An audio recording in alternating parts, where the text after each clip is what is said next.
उसके दूसरे अध्याय उसके 17 से लेकर 24वां वचन आज हम मनन करेंगे। उसके 17 और 18वें वचन को पढ़कर हम आरंभ करेंगे। रोमी की पत्री दूसरे अध्याय 18 से लेकर 24 हम अध्ययन, दूसरे अध्याय उसके 17 से लेकर 24वें पद तक हम अध्ययन कर रहे हैं। अभी हम 17 और 18 पढ़ेंगे। यदि तू यहूदी कहलाता है, यदि तू यहूदी कहलाता है और व्यवस्था पर भरोसा रखता है, और व्यवस्था पर भरोसा रखता है, और परमेश्वर के विषय में घमंड करता है, हाँ, और उसकी इच्छा जानता और व्यवस्था की शिक्षा पाकर उत्तम उत्तम बातों को प्रिय जानता है, और अपने पर भरोसा रखता है कि मैं अंधों का अगुआ और अंधकार से पड़े हुओं और ज्योति का और बुद्धिहीनों का सिखाने वाला और बालकों का उपदेशक हूँ, और ज्ञान और सत्य का नमूना जो व्यवस्था में है। 18 तक ही पढ़ना था। अच्छा, ठीक है। हमने जो आज जो अध्ययन कर रहे हैं इस भाग का, अगर हम अध्ययन को ध्यान से देखते हैं, ये भाग हमारे रोमियो की पत्री इस किताब के पहले भाग, पहले सेक्शन में जो बातें परमेश्वर ने सुसमाचार के महत्व के विषय में बताए, उद्धार के लिए सुसमाचार और प्रभु यीशु मसीह के द्वारा जो उद्धार है उसके विषय में वो आगे बढ़ रहे हैं। जब हम इस वचन को गौर करते हैं, रोमी की पत्री दूसरे अध्याय 17 से 24 अगर हम ध्यान करते हैं तो हमें समझ में आता है 16वें वचन तक हमने पिछले हफ्ते जब अध्ययन किए हमने समझे कि परमेश्वर उन लोगों के विषय में बताए जिनके पास परमेश्वर का वचन नहीं है या नियम नहीं है, जिनके पास ये विशेष प्रकाशन नहीं है, उनके साथ और उनका न्याय कैसे परमेश्वर करेगा उसके विषय में बताए। लेकिन 17वें वचन से आगे के जो भाग है, परमेश्वर उनके विषय में कह रहे हैं जिनके पास परमेश्वर का वचन है, अर्थात यहूदियों के विषय में। जो यहूदी शब्द इस्तेमाल किया गया उससे स्पष्ट होता है जिसके पास परमेश्वर का न्याय है या परमेश्वर का विधि विधान है, परमेश्वर के नियमों के बारे में वो जानते हैं, और ये स्पष्ट है। लेकिन जब हम 17वें वचन का आरंभिक भाग को पढ़ते हैं, एक और बार पढ़ें 17वें वचन। यदि तो यहूदी यहां पे लिखा है यदि, तो ये पहले कही हुई बातों से बिल्कुल विपरीत बात को या बिल्कुल अलग लोगों के बारे में यहां पे चर्चा या परामर्श करने के लिए जा रहा है, इसलिए यहां पे इस्तेमाल किया यदि। इंग्लिश में लिखा बट, जो बताता है कि पौलुस जिस दिशा में या जिन लोगों के बारे में बातचीत कर रहा था उसके जस्ट ऑपोजिट प्रकार के लोगों के बारे में वो अभी यहां पे चर्चा करने जा रहा है। अब यहां पे पढ़ेंगे, यदि तू कहता है कि तू यहूदी है ना, यही लिखा है ना, यदि तू यहूदी कहलाता है, यदि तू यहूदी कहलाता है। यहां पे जो मुख्य विषय है वो यहूदियों के विषय में है, और पौलुस इस बात को यहां पे स्पष्ट कर रहा है कि ये ऐसे लोग हैं जिनके बारे में यहूदी कहते हैं, वो यहूदियों के विषय में ये है कि वो अपने आप को श्रेष्ठ समझते हैं, और ये जो यहूदी है ये समझते हैं कि ये परमेश्वर के साथ उनकी नजदीकी बहुत है, इनके पास परमेश्वर का वचन है, ये परमेश्वर के विधियों के बारे में जानकार है। पौलुस ऐसे लोगों के ऊपर डायरेक्ट फोकस कर रहा है और उनको ये बता रहे हैं कि तुम जो सोचते हो कि तुम परमेश्वर के लोग हैं, तुम्हारे विषय में मैं बात करना चाहता हूं। जब मैं यहूदियों के बारे में इसमें पढ़ रहा था तो मुझे लगा कि जो यहूदी उसमें है हमारे लिए ये लागू होता है, क्योंकि नए नियम के हिसाब से हम जो प्रभु में हैं या कलीसिया में हैं, हम अपने आप को यहूदी मानते हैं, अर्थात परमेश्वर के निज जन मानते हैं। जो यहूदी है उनके पास कई प्रकार के उनके जीवन में परमेश्वर का अनुग्रह है, उनके जीवन में कई ऐसे सौभाग्य है वो यहूदी होने के नाते उनके जीवन में है। उनमें से कुछ बातों को हम देखेंगे। पहली बात तो यह है कि वो परमेश्वर के निज जन कहलाते हैं। दूसरा, परमेश्वर का विशेष जो प्रकाशन है उन्हें प्राप्त है। लेकिन पौलुस बोलता है, आगे जब हम पढ़ते हैं ये पूरे भाग में, पौलुस बोलता है तुम सब कुछ तुम्हारे पास है, सब कुछ ठीक है, लेकिन इस जानकारी के आधार पर अगर तुम भी परमेश्वर के उस नियम और विधि विधान के अनुसार अपने जीवन को व्यापन नहीं करते हैं, तुम्हारा जीवन भी परमेश्वर के न्याय अधीन होगा, परमेश्वर के दंड के अधीन होगा। और पौलुस जिस प्रकार से इसमें परामर्श कर रहा है, इससे स्पष्ट होता है जो कलीसिया के बाहर जो वचन को और नियमों को नहीं जानते, उनसे बदतर दंड का अधीन होगा, बड़े दंड का, बड़े न्याय का अधीन होगा। रोमियो की पत्री दूसरे अध्याय 17 से 24 के बीच में 4 बातों को बताया गया। उसको मैं बताकर फिर आगे एक एक पॉइंट को हम देखेंगे। 17 और 18वें वचन में 4 सौभाग्यों का विषय में बताया। यहूदी होने के नाते उनके जीवन में 4 जो लाभ या सौभाग्य उनके जीवन में, इसके विषय में 17 और 18वें वचन में बताया। वो हम डिटेल में देखेंगे। दूसरा, 19 और 20 में उनके जीवन में पाए जाने वाले 4 कामों के विषय में या प्रैक्टिसेस के विषय में बताया गया है, 19वें और 20वें पद में। तीसरा पॉइंट, 21 और 22वें वचन में उनके ऊपर 4 आरोपों को पौलुस लगाता है। चौथा पॉइंट जो 23 और 24वें वचन में पाया जाता है, उनके ऊपर भी दंड की आज्ञा है, एक ही प्रकार का दंड की आज्ञा।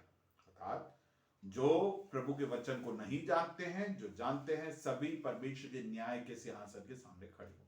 ये 4 पॉइंट है, मैं दोहराऊंगा फटाफट।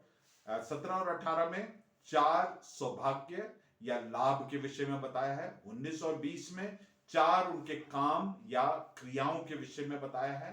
21 और 22वें वचन में 4 आरोपों या उनके ऊपर जो आरोप लगाया जाता है कि जो वो नहीं कर रहे हैं उसके विषय में, जिसके कारण उनके ऊपर दंड आएगा। वो चौथे उसमें लिखा है कि सभी के ऊपर दंड का आज्ञा। पहला हम जो डील करेंगे वो ये है कि उनके जीवन में जो सौभाग्य पाया जाता है। 17 और 18वें वचन को हम ध्यानपूर्वक अब अध्ययन करेंगे। 17वें वचन का आरंभिक भाग इस प्रकार से शुरू होता है, यदि तू यहूदी कहलाता है।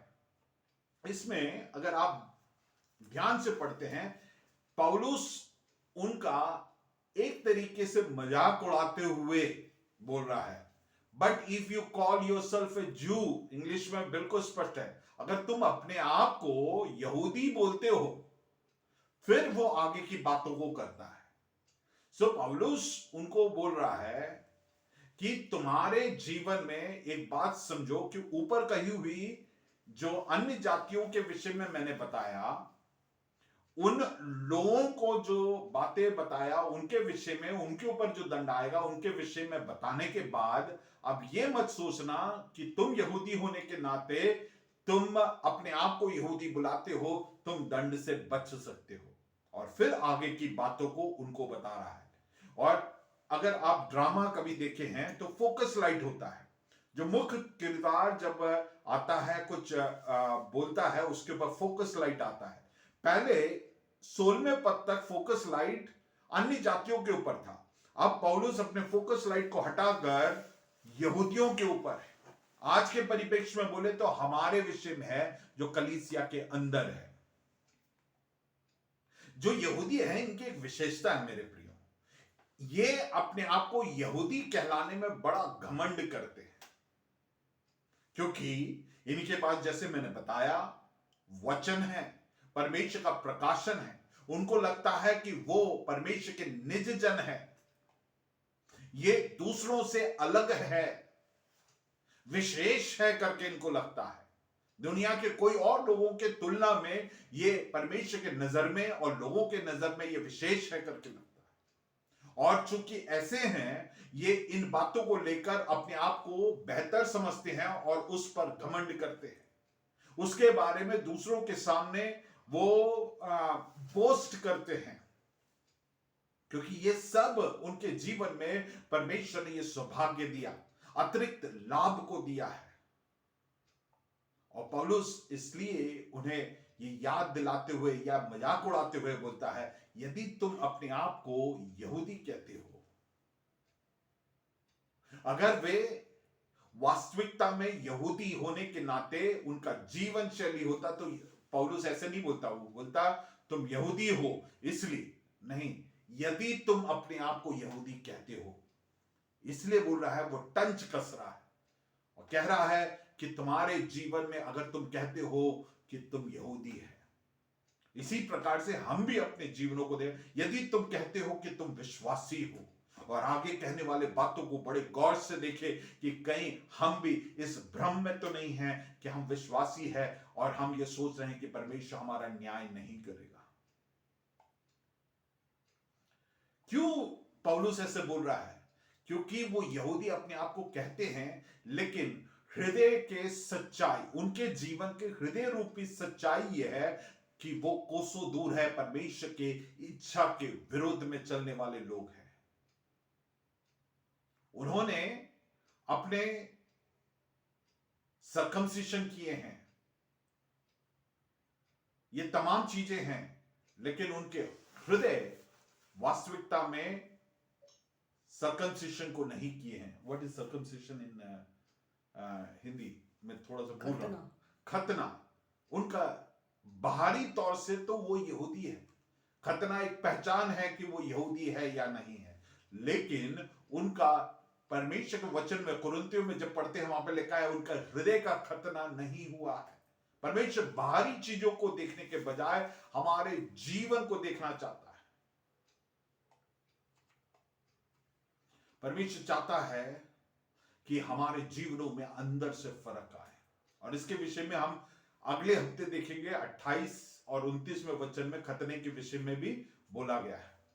यहां पे हम जो देख रहे हैं वो उनसे पूछ रहे हैं कि तुम्हारा नाम से तो तुम कहते हो कि तुम यहूदी हो, क्योंकि यहूदी सोचते हैं कि जन्म से वो मसीही परिवार में जन्म लेने के कारण या यहूदी परिवार में जन्म होने के कारण वो यहूदी है, और उसके कारण परमेश्वर का सारे लाभ, सारे आशीषों को वो अपने जीवन में लुत्फ उठाएंगे, लाभ उठाएंगे करके सोचते हैं। हम भी कई बार यूं ही सोचते हैं। कई बार हम विश्वासी होने के नाते कलीसियाएं में, परिवारों में, मसीही परिवार में जन्म लेने के कारण हम सोचते हैं हमारा जीवन तो परमेश्वर हमारे जीवन में कुछ भी विपरीत नहीं करेगा, परमेश्वर में हम सुरक्षित हैं। हम कई बार यूं सोचते हैं।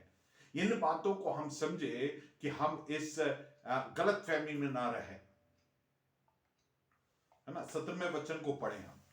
यदि तू यहूदी कहलाता है हाँ, और व्यवस्था पर भरोसा रखता है। पहला पॉइंट, यहूदी कहलाने का जो पहला पॉइंट, उनके जीवन में जो प्रिविलेज है या उनके जीवन में जो लाभ है, उसके विषय में हम देख रहे हैं। उनके पास क्या है? उनके पास परमेश्वर का व्यवस्था है। उनके जीवन में सबसे पहली बात है, यहूदियों को परमेश्वर ने व्यवस्था दिया है। ये परमेश्वर ने उन्हें दिया गया एक बहुत बड़ा लाभ या सौभाग्य है। मेरे प्रियो, कई बार परमेश्वर हमें जो चीजों को देता है, जो लाभ देता है, जो अनुग्रह देता है, उसके महत्व को हम कई बार नहीं समझते। यहूदियों ने भी नहीं समझा, और इसलिए उसके अहमियत नहीं समझे, उसके महत्व को नहीं समझे, और इसलिए परमेश्वर के वचन अनुसार वो नहीं चले। अगर आप रोमियो की पत्री 12 से लेकर 27वें वचन तक पढ़ते हैं, तो आप देखेंगे व्यवस्था के बारे में अंग्रेजी बाइबल में लॉ जो शब्द है वो 19 बार इस्तेमाल हुआ है। हिंदी में मैंने नहीं गिना, 19 बार लिखा गया है, जो बताता है परमेश्वर का वचन का महत्व कितना है, और परमेश्वर का वचन यहूदियों को दिया गया है, उसके महत्व को समझाता है। जब हम परमेश्वर के नियम या व्यवस्था की बात करते हैं, व्यवस्था 3 प्रकार की होती है। पहला, नैतिक व्यवस्था, जिसमें एक यहूदी अपने जीवन को किस तरीके से जीना है उसके विषय में बताया जाता है, नैतिक व्यवस्था। दूसरा है द सर्मोनियल लॉ, अर्थात विधि विधानों के विषय में नियम। ये नियम या ये व्यवस्था स्पष्ट करता है परमेश्वर की आराधना कैसे करना है, परमेश्वर के समक्ष कैसे आना है, परमेश्वर के साथ रिश्ता कैसे रखना है। ये तमाम चीजों के बारे में विधि विधानों के संदर्भ में जो नियम दिए हैं वो बताता है। और तीसरा है सिविल लॉ। ये हमें बताता है कि हम दूसरों के साथ या हमारे समुदाय में, हमारे परिवार में कैसे पेश आए। ये तीनों हमारे जीवन में महत्व है और इसके विषय में परमेश्वर के कलाम में बताया गया है। मेरे प्रियो, ये जो वचन है या नियम है, इसकी जानकारी मात्र से मतलब नहीं है। जब पौलुस बोल रहा है पुराने नियम में जितने बातें लिखी है वो तमाम बातें आज हमें कहते हैं, तो हमारे लिए पुराना नियम और नए नियम में जितने भी बातें लिखे हैं वो इस संदर्भ में हमारे लिए लागू होता है। और केवल जानना काफी नहीं है। यहूदियों का सबसे बड़ी विडंबना यह था, दुखद बात यह था कि वो कई बार परमेश्वर के वचन को जानने के कारण और बाहरी चीजों के प्रकटीकरण के चलते वो अपने आप को स्वयं में धर्मी ठहराते थे, घोषणा करते थे। हम जानते हैं परमेश्वर के वचन में 2 व्यक्ति परमेश्वर के समक्ष प्रार्थना करने के लिए आए, एक फरीसी व्यक्ति और एक चुंगी लेने वाला। जो फरीसी व्यक्ति है दूसरे को देख के बोला, परमेश्वर मैं इसके जैसा नहीं हूं, ये वो करता है, ये करता हूं, और फिर अपने बारे में ढींग हाँकना शुरू कर। मैं 2 दफे हफ्ते में उपवास लेता हूं, मैं दशवांश देता हूं, तमाम चीजें। वो क्या है, उसको परमेश्वर के सामने अपने आप को महिमा दे रहे हैं। परमेश्वर के वचन को बाहरी तौर से पालन करता वो अपने आप को बेहतर बताने की कोशिश कर रहे हैं। मेरे प्रियो, यहां पे परमेश्वर हमसे ये नहीं अपेक्षा करता है कि हम परमेश्वर के सामने अपने आप को बढ़ाकर दिखाएं। हमें समझने की जरूरत है, यहूदियों ने यह सबसे बड़ी गलती किया। उनकी जानकारी जो परमेश्वर ने दिया उसका उचित इस्तेमाल नहीं किया। उनको परमेश्वर ने विशेष प्रकाशन को दिया जो सामान्य लोगों को नहीं दिया। अब दूसरा उनको क्या लाभ मिला, 17वें वचन को दोबारा पढ़ेंगे। यहूदी तो यहूदी कहलाता है, हाँ, यहूदी कहलाता है और व्यवस्था पर भरोसा रखता है, हाँ, और परमेश्वर के विषय में घमंड करता है। दूसरा, उनके जीवन में जो प्रिविलेज है या सौभाग्य हो, यह है परमेश्वर के विषय में घमंड करते हैं। इसका क्या मतलब है? एक यहूदी होने के नाते वो परमेश्वर के विषय में घमंड करते हैं। क्यों घमंड करते हैं? क्योंकि उनका यह दावा रहता है कि परमेश्वर मेरा है, हमारा है, केवल यहूदियों का है। पौलुस बोलता है तुम घमंड करते हो कि परमेश्वर तुम्हारा है, परमेश्वर तुम्हारा निजी है, तुम्हारे लिए परमेश्वर तुम्हारे विषय में परमेश्वर तुम्हारा है करके तुम्हारा एक व्यक्तिगत सोच है। इस बात को पौलुस यहां पे टारगेट कर रहा है और कह रहा है कि तुम्हारे जीवन में ये सौभाग्य है कि परमेश्वर तुम्हारे निजी है, तुम्हारा व्यक्तिगत, तुम लोगों का एक व्यक्तिगत संबंध है। मेरे प्रियो, इससे समझ में आता है एक नकारात्मक रीति से पौलुस इस बात को पेश कर रहा है। पौलुस का बोलने का तात्पर्य है तुम ये सोचते हो कि तुम्हारा एक विशेष संबंध परमेश्वर से है और वचन से है, और फिर अनैतिक रीति से अपने जीवन को जीने से तुम्हें कोई विशेषता या लाभ नहीं मिलेगा। केवल तुम ढींग हाँकने से कोई लाभ नहीं है। लेकिन इनके लिए सौभाग्य है मेरे प्रियो। हम जानते हैं हम में से कई लोग प्रभु में अन्य विश्वास से आए हैं। हमें परमेश्वर ने सौभाग्य दिया, वो अच्छी बात है, लेकिन जो एक मसीही एक क्रिश्चियन परिवार में जन्म लेते हैं उनको बचपन से सुनने का अवसर मिलता है और वो घमंड करे कि मुझे तो बाइबल मैंने संडे स्कूल में पढ़ा है, लोअर केजेस से मैंने बाइबल को पूरा करने से कितने बार पढ़ा है वो 100 बार बताएगा। परमेश्वर मेरा है, मेरा कुछ नहीं कोई बिगाड़ नहीं सकता। ऐसे घमंड करने से मतलब नहीं है। यहूदी भी इसी गलती को कर रहे थे। तीसरा उनके जीवन में क्या है, आगे पढ़ेंगे। और परमेश्वर के विषय में घमंड करता है और उसकी इच्छा जानता। तीसरा वे क्या है, परमेश्वर की इच्छा को जानते हैं। 18वें पद में हम देखते हैं परमेश्वर की इच्छा को जानते हैं। अर्थात हम जब परमेश्वर के वचन में देखते हैं, परमेश्वर के वचन में हमारे लिए परमेश्वर का क्या इच्छा है उसके बारे में बिल्कुल स्पष्ट दिया है। ये उनके जीवन में ये सौभाग्य था। हमने 3 सौभाग्यों को देख लिया है। एक उनके पास नियम था या परमेश्वर का वचन था, दूसरा परमेश्वर उनका था, तीसरा वो परमेश्वर की इच्छा को जानते थे।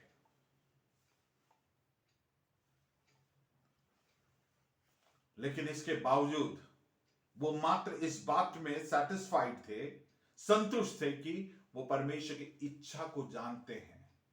लेकिन प्रश्न पूछने की जरूरत है, जान के क्या तू चल रहा था? ये एक प्रश्न चिन्ह था। चौथी बात, आगे बढ़ेंगे 18वें पद को। और व्यवस्था की शिक्षा पाकर उत्तम उत्तम बातों को प्रिय जानता है। और उत्तम उत्तम बातों को प्रिय जानता है। बोलने का मतलब है इनसे पूछो क्या करना चाहिए और क्या नहीं करना चाहिए, इसकी पहचान उनको है। इनसे पूछो कि व्यभिचार करना चाहिए नहीं चाहिए, वो कोटेशन के साथ बताएंगे व्यभिचार करना चाहिए या नहीं करना चाहिए। वो बोलेंगे कि नहीं करना चाहिए, उसका ये कोटेशंस है, बाइबल में फलाने जगह पे यहां पे लिखा है, उसका दंड ये है, इसका सब कुछ है, लेकिन वो अपने जीवन को उसके अनुसार नहीं जीते हैं। किसी भी व्यक्ति के काम सही है या गलत है, इसको पहचानने की पूरी खूबी है। इसके लिए यहां पे जो शब्द इस्तेमाल हुआ है अंग्रेजी में है approve the things that are essential या राइट। अप्रूव के लिए जो यूनानी भाषा में जो शब्द इस्तेमाल हुआ है या जो वोकैबुलरी इस्तेमाल हुआ है, उसका अर्थ है कि कोई बहुमूल्य चीज को परख के देखे और फिर उसके मूल्य को तय करे या उसके दाम को तय करने के लिए जो प्रक्रिया होता है उसी को बोलते हैं अप्रूव। बोलने का मतलब है सोना अगर आप गिरवी रखने के लिए जाते हैं, आप जाते ही वो आप बोले ये सोना है करके बोलने से वो सोने का पैसा उठा के नहीं देगा। वो उसको टटोल के देखेगा, उसको घिस के देखेगा, दूसरे तरीके है, तमाम चीजें कर कर फिर वो एक मूल्य बताएगा कि इतना रुपए तोला है। इसी प्रकार से यहूदी जानता है क्या सही है क्या गलत है, बिल्कुल स्पष्ट जानता है। आगे पढ़ेंगे। और अपने पर भरोसा रखता है हाँ, कि मैं अंधों का नहीं बेटे, अगुआ 18वें पद को पूरा करो। और उसकी इच्छा जानता। हाँ। और व्यवस्था की शिक्षा पाकर उत्तम उत्तम बातों को प्रिय जानता है। क्या है, नियमों का या व्यवस्था के शिक्षा पाकर उत्तम उत्तम बातों को प्रिय जानता है। लेकिन प्रिय जानता ही है, करता नहीं है। ये सब उसके जीवन में सौभाग्य है मेरे प्रियो। इसमें क्या लिखा है बेटे, व्यवस्था की बातों को सीखता है ना, व्यवस्था की शिक्षा पाकर। शिक्षा पाकर मेरे प्रियो, इन्होंने शिक्षा पाया व्यवस्था के और उन्हें मालूम है सही और गलत का पहचान। मेरे प्रियो, ये शिक्षा पाने के लिए जो शब्द इस्तेमाल हुआ है, जो कैटेकिज्म शब्द जिससे आया है, वही शब्द इस्तेमाल है। एक यहूदी बच्चा, एक लड़का विशेषकर, उसे बचपन से व्यवस्था विवरण 6 अध्याय के आधार पर उसे परमेश्वर के वचन को खंडस्थ करवाया जाता है, उसके याददाश्त में बैठाया जाता है, और यह लगातार होता है। और आपको जानकर यह अधिशोक्ति होगा, एक यहूदी व्यक्ति के लिए, पुराने जो लोग होते हैं उनके लिए जो परमेश्वर का वचन है, और वो वचन को जानना के लिए नहीं, बुद्धिमानी यह है कि उस वचन के अनुसार चलना बुद्धिमानी माना जाता था। लेकिन क्या हुआ, समय बीतते बीतते जब यूनानी लोगों ने उनके ऊपर शासन किया और उनका प्रभाव पड़ा, यूनानी लोगों का जानकारी, हेड नॉलेज मात्र उनके लिए बुद्धिमानी था, और उसी का असर यहूदियों के ऊपर भी पड़ा जो पौलुस के समय में पाए जाते हैं। मेरे प्रियो, पहले यहूदी जो वचन पढ़ते थे, जो जानकारी था उसके अनुसार जीते थे, लेकिन दुनिया का असर जब पड़ने लगा, विशेषकर यूनानी परिप्रेक्ष्य में जो सोच है, दृष्टिकोण है, उसका असर पड़ा, और उनको लगा कि सब चलता है, केवल जानकारी जरूरी है। मेरे प्रियो, हम ऐसे ना होने पाए। कई बार हम भी इस भ्रम में रहते हैं, इस गलती को करते हैं हमारे जीवन में, मात्र परमेश्वर के वचन की जानकारी को रखते हैं। आज परमेश्वर हमको कायल करने पाए और हमारे जीवनों में केवल परमेश्वर के वचन को जानने के लिए नहीं, बड़े भय और बड़े भक्ति के साथ परमेश्वर के वचन का पालन करना जरूरी है। हमारे भी जीवन में परमेश्वर ने इस सौभाग्यों को दिया है कि हम परमेश्वर को निजी तौर से जान पाए, परमेश्वर के वचन को जान पाए। हमें मालूम है क्या सही है क्या गलत है, उसके बीच में परख मालूम है, लेकिन वो परख मालूम होना अकेले नहीं, वरन उसके अनुसार जीवन को हमको व्यापन करना, पूर्ण आज्ञाकारिता में चलना जरूरी है। अगर यहूदियों के विषय में कहें, ये बहुत जानते थे और बहुत कम चीजों में आज्ञाकारी थे, लेकिन परमेश्वर हमसे क्या चाहता है, हम बहुत जाने और सब बातों में आज्ञाकारी बने। Praise the Lord. हमारे जीवन में परमेश्वर ऐसा एक फर्क को लेके आने पाए। अब हम दूसरे पॉइंट में जाएंगे, 4 प्रैक्टिसेस, उनके 4 कामों को हम देखेंगे, जब हम जो है वो 19 में और 20 में पद में पाया जाता है। 19 में और 20 में पद को जल्दी से पढ़ दीजिएगा। और अपने पर भरोसा रखता है कि मैं अंधों का अगुआ और अंधकार में पड़े हुओं की ज्योति और बुद्धिहीनों का सिखाने वाला और बालकों का उपदेशक हूँ, और ज्ञान और सत्य का नमूना जो व्यवस्था में है मुझे मिला है। Praise the Lord। ये लोग मात्र अपने 4 सौभाग्यों के साथ रुकते नहीं हैं, ये बहुत एक्टिव लोग हैं। ये परमेश्वर के वचन को लेकर दूसरों को सिखाने, प्रचार करने और दूसरों तक ये वचनों को, अगली पीढ़ी को भी पहुंचाने के लिए बड़े तत्पर रहते हैं, है ना। हमने 3 चीजों को यहां पे देखा है, 20 में और 19 में और 20 में पद में, preaching, teaching and passing over. ये 3 चीज वो करते हैं, वो प्रचार करते हैं, सिखाते हैं और अगले पीढ़ी को ये बातें, ये परंपराएं, वचन को सिखाने का कार्य करते हैं। 19वें पद को पढ़ेंगे दोबारा। और अपने पर भरोसा रखता है, अपने पर भरोसा रखता है कि मैं अंधों का बस अपने पर भरोसा रखते हैं। सो ऊपर कही हुई बात से वो नीचे कही हुई बात को जोड़ रहे हैं। तो यहां पर भी हम 4 बातों को देखेंगे। पहला, कि मैं अंधों को अगुवाई करूं। वो क्या करते हैं? अंधों को अगुवाई करते हैं। ये अंधे कौन है? अगर बोला जाए, जिनको परमेश्वर के वचन के बारे में नहीं मालूम, जो प्रभु में नहीं है, जो अन्य जाति है, अविश्वासी है, ये तमाम लोगों को हम अंधे कह सकते हैं। और इनकी हिया को देखो, इनके कॉन्फिडेंस को देखो, ये दूसरों को अंधे मानकर उनकी अगुवाई करने के लिए चले हैं।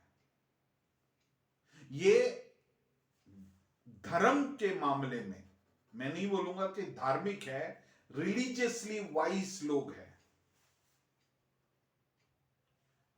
ये अपने आप को इतने सक्षम मानते हैं जो प्रभु के वचन को नहीं जानते हैं उन्हें सिखाने के लिए।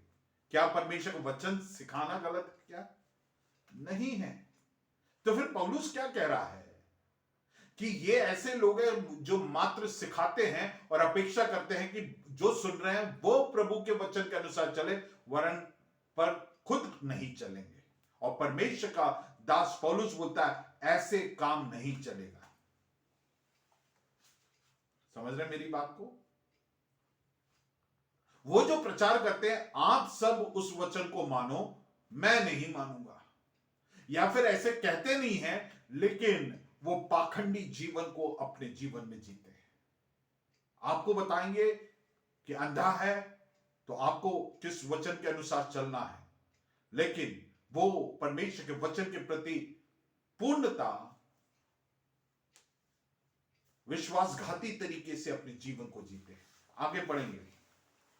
अंधकार में और अंधकार में पड़े हो की ज्योति, अंधकार में पड़े हो की ज्योति। सेकंड, उन लोग क्या करते हैं? पहले अंधों को वो मार्गदर्शन देते हैं, वो अच्छे गाइड है। आप पूछिए कोई भी आत्मिक विषय में उनसे गाइडेंस पूछे, वो देने के लिए तैयार है, लेकिन उनके आत्मिक जीवन खोखला है। दूसरा, वो अंधों को क्या करेंगे? ज्योति दिखाएंगे, है ना? ये फिजिकली अंधे नहीं है, ये आत्मिक रीति से अंधे लोगों के विषय में कहा गया। और इनके पास इतनी जानकारी है कि इनको जो अंधकार में है उन्हें रोशनी देने के लिए तैयार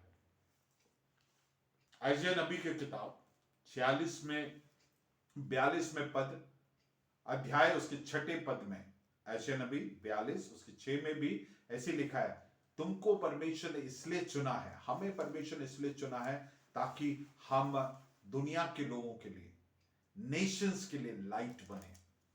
उत्पत्ति 12 उसके 3 में इब्राहिम से परमेश्वर ने जब वायदा किया आशीष देने, बोला कि तेरे द्वारा सारे कुल आशीषित होंगे। परमेश्वर ने स्वयं के विषय में कहा कि मैं जगत का ज्योति हूं, फिर कहा कि तुम जगत की ज्योति है। परमेश्वर हमसे अपेक्षा करता है कि हम जगत के लिए ज्योति बने, लेकिन सबसे महत्वपूर्ण है हम ज्योति में होने की जरूरत है। यहूदियों का क्या दिक्कत था? ज्योति दिखाना गलत नहीं है, लेकिन स्वयं ज्योति में नहीं है। वो जानते हैं ज्योति कहां है, लेकिन स्वयं ज्योति में नहीं है और दूसरों को ज्योति दिखाने चले। मेरे प्रियो, पौलुस बोलता है ऐसे लोग भी दंड के अधीन होंगे।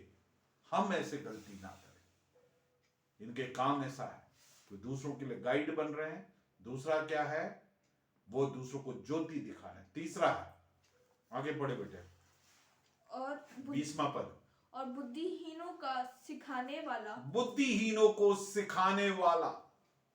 यहां पे मैंने कुछ देर पहले बताया था, इस दुनिया का जो समझदारी है वो ये है कि जानकारी रखना, लेकिन वास्तविक बुद्धिमानी यह है परमेश्वर के वचन के अनुसार चलना। नीति वचन बार बार इस बात के बारे में सचेत करता है, परमेश्वर के वचन, उसके वचन में दिए हुए दिशा निर्देश और चेतावनियों को मानकर हम अपने जीवन को जिए, वो बुद्धिमानी है। परमेश्वर का भय मानना बुद्धिमानी है। अंग्रेजी में लगा he is a character of the foolish. दूसरों को सही करेंगे। ऐसे लोग चर्च में सब बवाल करते हैं किसी ने जो गलत किया है, लेकिन खुद सुधरेंगे नहीं। लेकिन ये परमेश्वर नहीं, यहां पर लेकिन निर्बुद्धियों को बुद्धि प्रदान करने वाले लोग हैं। परमेश्वर चाहता है कि केवल दूसरों को नहीं, हम खुद भी बुद्धि प्रदान करने वाले होने पाए। हाँ, फिर आगे, और बालकों का उपदेशक हूं। और बालकों का उपदेशक है। वो गलत है क्या? बालकों का उपदेशक होना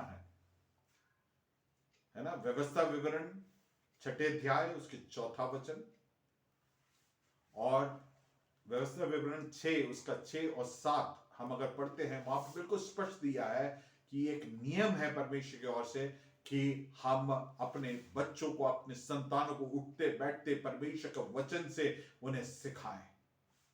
ये जरूरी है, लेकिन हमारे जीवन में भी परिवर्तन के पश्चात हम परमेश्वर के वचन को उन्हें सिखाएं। पौलुस यहां पे आके क्या निष्कर्ष निकाल रहा है? अगर हम दोबारा पढ़ेंगे, वहां पे लिखा और ज्ञान और सत्य का नमूना बनो, है ना? यही लिखा है ना? पढ़ो बेटे एक बार और ज्ञान हाँ, और सत्य का नमूना जो व्यवस्था में है मुझे मिला है। Praise the Lord. हमें नमूना बनना है, मुझे मिला है। जो वचन में दिया है उसका नमूना बनना है। हमारा जीवन दूसरों के लिए सिखाने के लिए, एग्जाम्पल देने के लिए हमारा जीवन बनना चाहिए। हमारे बच्चों के लिए होना चाहिए, जो अंधकार में उन्हें दिखाने के लिए, उन्हें मार्गदर्शन देने के लिए हमारा जीवन होना चाहिए। जो अंधे हैं उनको गाइडेंस देने के लिए हमारा जीवन होना चाहिए।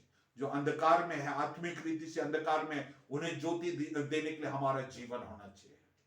जो निर्बुद्धि है उन्हें बुद्धि देने के लिए हमारे जीवन में से हम बुद्धिमानी से जी के दिखाना है कि कैसे जिया जा सकता है।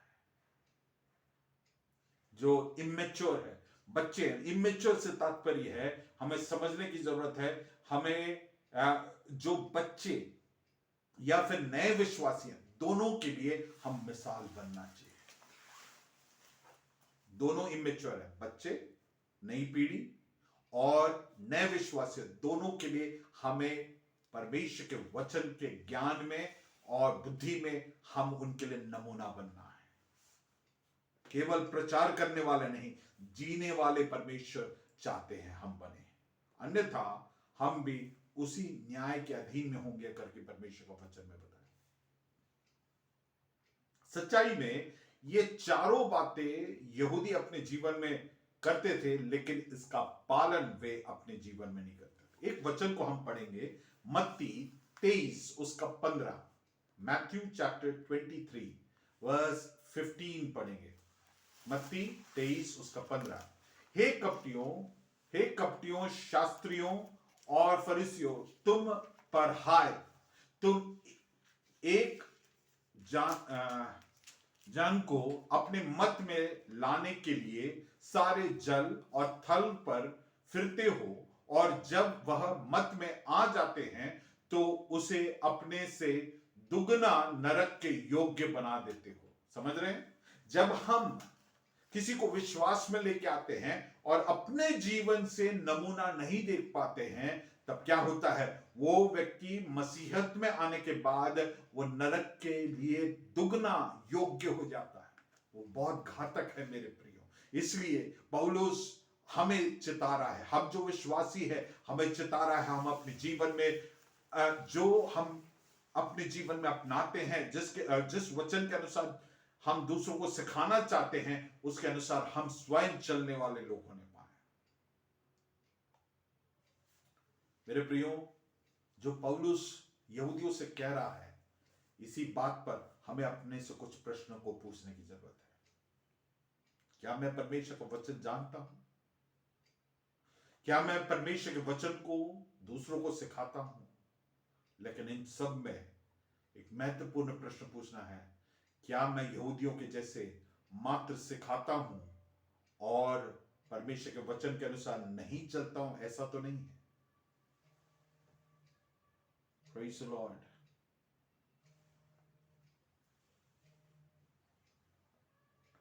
हालेलुया। हम अपने जीवन को टटोले। परमेश्वर इनके ऊपर 4 आरोपों को लगाते हैं, परमेश्वर का दास, वो हम पढ़ेंगे। 21 और 22 पढ़ेंगे। अतः क्या तू जो दूसरों को सिखाता है, अतः तू जो दूसरों को सिखाता है, अपने आप को नहीं सिखाता? अपने आप को नहीं सिखाता। पौलुस अब बिल्कुल उनके ऊपर सटीक वार करता है और पूछता है कि जो तू दूसरों को सिखाता है, 21वें पद में ध्यान से पढ़िएगा, जो तू दूसरों को सिखाता है, क्या तू अपने जीवन में लागू नहीं करता? क्या? पढ़ो बेटे एक और बार। अतः क्या तू जो दूसरों को सिखाता है, अतः जो तू दूसरों को सिखाता है, अपने आप को नहीं सिखाता? अपने आप को नहीं सिखाता क्या? प्रश्न का उत्तर आप अपने आप के लिए पूछ ले। हम सब किसी ना किसी को सिखाने वाले हैं। अपने बच्चों को हो सकता है, परिवार में किसी को हो सकता है, मेरे जैसे लोग आप लोगों को सिखा रहे हैं।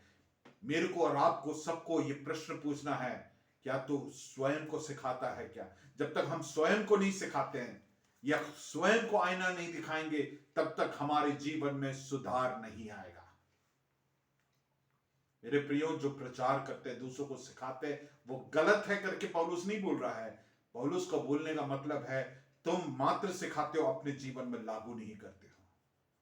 और पौलुस यहां पे बिल्कुल व्यक्तिगत रीति से लोगों के साथ डील कर रहा है। हमें भी अपने जीवन में इन बातों को डील करने की जरूरत है और प्रश्न पूछना है, क्या मेरा जीवन परिवर्तित हो रहा है? जो वचन मैं दूसरों को सिखाने से पहले मेरा जीवन परिवर्तित होना है, और ये हमें बात करने की जरूरत है।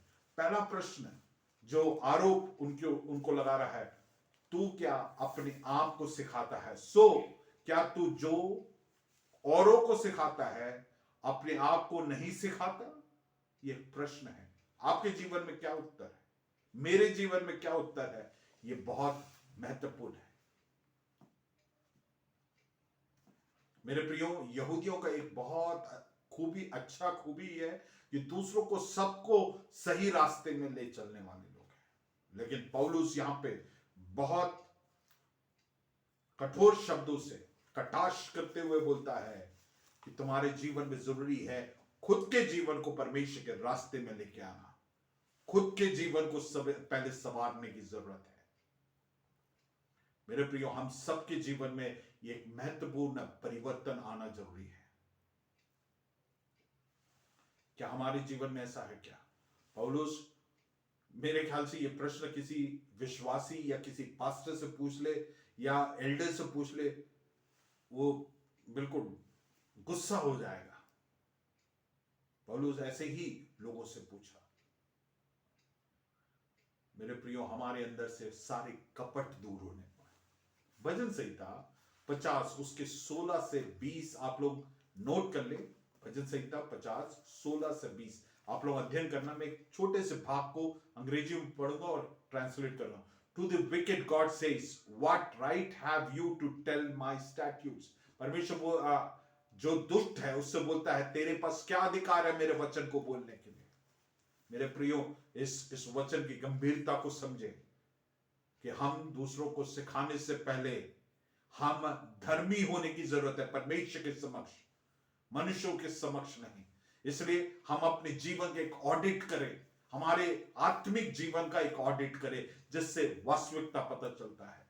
फाइनेंशियल ऑडिट हम इसलिए करते हैं ताकि हमारे फाइनेंशियल वास्तविकता पता चले, कहां कमी है, कहां घटी है, ये पता चले। वैसे ही पौलुस आज इस प्रश्न के द्वारा हमारे जीवन में एक महत्वपूर्ण बात को कर रहा है। वो ये है कि हम अपने जीवन में एक स्पिरिचुअल ऑडिट को करें, ताकि हम ये जान पाएं कि हमें हमारे जीवन में क्या कमी है और हमें मसीह की क्या जरूरत है, हमें पश्चाताप की कहां जरूरत है, ये समझ पाए।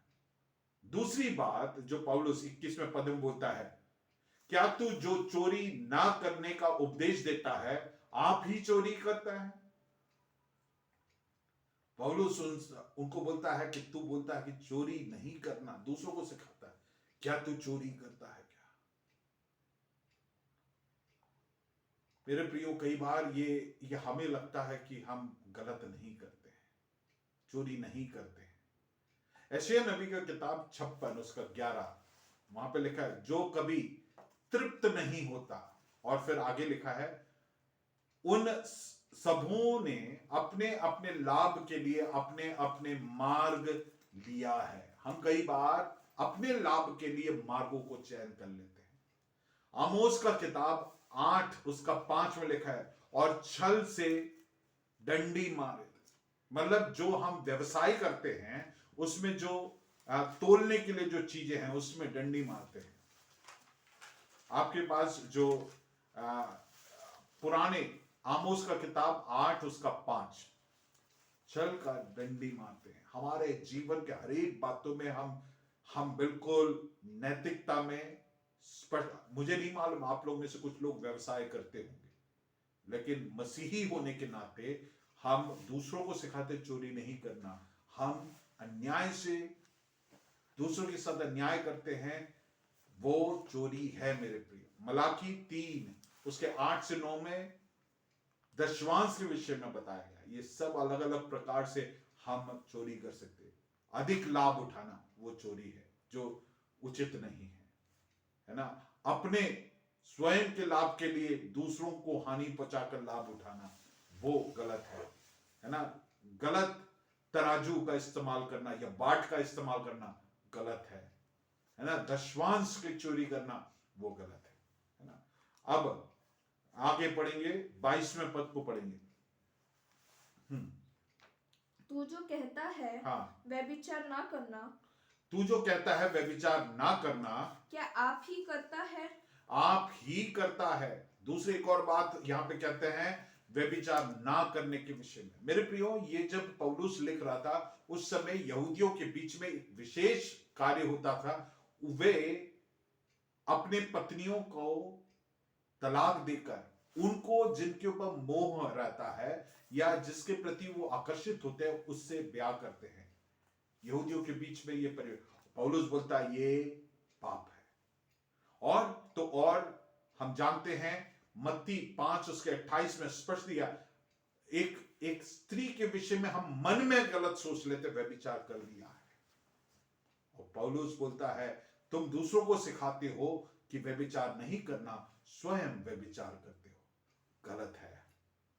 और चौथी बात 22वें पद में, तुम मूर्तों को, तू जो मूर्तों से घृणा करता है, तू जो मूर्तों को घृणा करता है, क्या आप ही मंदिरों को लूटता है? आप ही मंदिरों को लूटता है। पहली बात, मूर्ति क्या है? मूर्ति वो है जो हम परमेश्वर से अधिक प्रेम करते हैं या फिर परमेश्वर से अधिक उसका भय मानते हैं या परमेश्वर से अधिक उसका उपासना या हम उसका आदर करते हैं या महत्व देते हैं। ये सब हमारे जीवन में क्या है?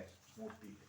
वो आपका परिवार हो सकता है, आपके बच्चे हो सकते हैं, आपके बॉस हो सकते हैं, आपकी परिस्थिति हो सकते हैं। ये तमाम चीजें आप जो कुछ भी परमेश्वर का स्थान लेता है वो सब परमेश्वर की प्राथमिकता के जगह किसी और चीज को प्राथमिकता, वो हमारी जॉब हो सकता है, ये सब वो स्थान ले सकता है। परमेश्वर मात्र का हमें आदर करने की जरूरत है। पौलुस बहुत स्पष्ट करता है कि तुम मंदिरों से चोरी करते हो। इसका एक और पहलू है, वो समझने की जरूरत है। चोरी करने का मतलब है, हम कई बार हमारे जीवन में हम एक बात को बहुत ज्यादा तवज्जो देते हैं लेकिन दूसरी बातों में तवज्जो नहीं देते हैं। परमेश्वर का दास बोलता है ऐसा नहीं होना चाहिए। अब 23वां और 24वां वचन पढ़कर हम अंत करेंगे। तो जो व्यवस्था के विषय में घमंड करता है, क्या व्यवस्था ना मानकर परमेश्वर का अनादर करता है? हाँ, क्योंकि तुम्हारे कारण अन्य जातियों, यहाँ पे लिखा है क्या तू परमेश्वर का वचन ना मानकर परमेश्वर का अनादर करता है। जब हम परमेश्वर के वचन को नहीं मानते हैं हम परमेश्वर का अनादर करते हैं मेरे प्रियो। इसलिए हम जाने कि हमारे जीवन में जब अनाज्ञाकारिता में जीते हैं हम परमेश्वर का अनादर कर रहे हैं। भजन संहिता 51 उसका 4था वचन, वहां पे लिखा है मैंने केवल तेरे ही विरोध पाप किया है। भजनकार बोलता है मैंने जो पाप किया वो तेरे विरोध किया है और जो तेरे दृष्टि में बुरा है वही किया है, ताकि तू बोलने में धर्मी और न्याय करने में निष्कलंक ठहरे। जब भी हम पाप करते हैं हम परमेश्वर के विरोध में पाप करते हैं। 24वां वचन पढ़े। क्योंकि तुम्हारे कारण अन्य जातियों में परमेश्वर के नाम का निंदा की जाती है। तुम्हारे कारण परमेश्वर के नाम का निंदा होता है। किस प्रकार से निंदा? एक, हम बोलते हैं हमारी नैतिकता बेहतर है, हम ये बोलते हैं हम मसीही होने के नाते हमारे हर एक क्षेत्र में हम अलग है और उनके ऊपर आरोप लगा, और फिर वो जब हमारे ही जीवन में उन बातों को देखते हैं तो परमेश्वर का क्या होता है? परमेश्वर के नाम का उलाहना होता है। दूसरा एक और कारण है जिसके द्वारा हम परमेश्वर के नाम का उल्लंघन करते हैं, वो ये है जब हम पाप निरंतर करते रहते हैं, परमेश्वर हमारे ऊपर दंड को लेके आते हैं। और जब दंड को लेके आते हैं, लोग बोलते हैं देखो वो विश्वासी, वो परमेश्वर के लोग होने के बावजूद उसके जीवन में क्या हुआ।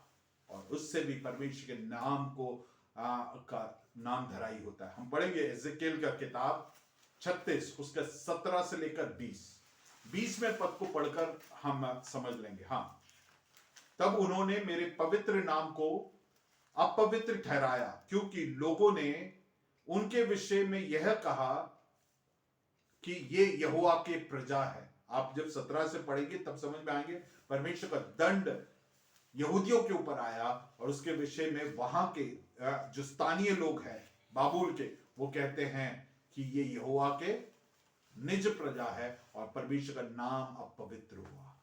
जब हम अपने जो गवाही को खोते हैं तब परमेश्वर का नाम का उल्लंघन होता है, और जब हमारे ऊपर परमेश्वर का दंड आता है परमेश्वर के नाम का उल्लंघन होता है। आइए हम इस वचन के आधार पर जान ले, रोमियो की पत्री 6 उसके 23 में लिखा है पाप की मजदूरी मृत्यु है, चाहे वो विश्वासी हो या अविश्वासी हो, दंड सबके ऊपर आएगा। 24वां वचन एक और बार पूरा पढ़ लो बेटा। क्योंकि तुम्हारे कारण अन्य जातियों में परमेश्वर के नाम की निंदा की जाती है, हाँ, जैसा लिखा भी है। हाँ, प्रेज द लॉर्ड। हम समझे परमेश्वर के द्वारा हमारे ऊपर न्याय किया जाएगा। इसलिए मेरे प्रियो, हम अपने जीवनों को इस वचन के आधार पर टटोलें। हमारे पास परमेश्वर ने बहुत सारे सौभाग्य दिए, हमारे महत्व दिया है, हमें यह सौभाग्य दिया कि परमेश्वर को नजदीकी से जान पाए, वचन को जान पाए। लेकिन इस मात्र से हमारे जीवन में कोई लाभ नहीं है। हम होने दे कि हमारे जीवन से पूर्णता कपट दूर होने पाए। परमेश्वर सबको एक ही तराजू में तोलेगा। ऐसा है तो हमारे जीवन में मात्र प्रचार करने वाले, सिखाने वाले मात्र ना होने पाए, लेकिन उसे बड़े बारीकी से हम अपने जीवन में लागू करने वाले ना। मेरे प्रियो, हम इस सुसमाचार के महत्व को पहचाने, हमारे जीवन में गवाही दुरुस्त होने पाए, लोग हमारे जीवन को देख के सीखने पाए, और मेरे प्रियो दूसरों को ये सुसमाचार सुनाने के लिए तैयार। परमेश्वर हमें इन वचनों के द्वारा आशीषित करने पाए।